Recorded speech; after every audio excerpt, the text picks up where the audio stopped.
نبدا قولي كيف كافة البشر باسم رحيم الرحمن خالق كل شي مزيان وصلات احلى النبي العامر وجهه بضياء الجنان وصحابه في كل زمان.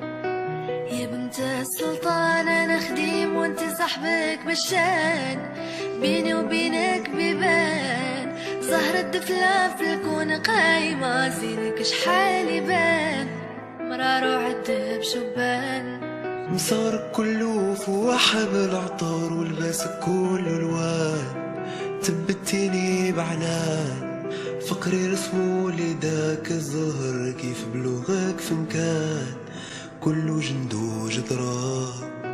يا بنت السلطان يا بنت السلطان يا بنت السلطان فينا بر والإحسان. يا بنت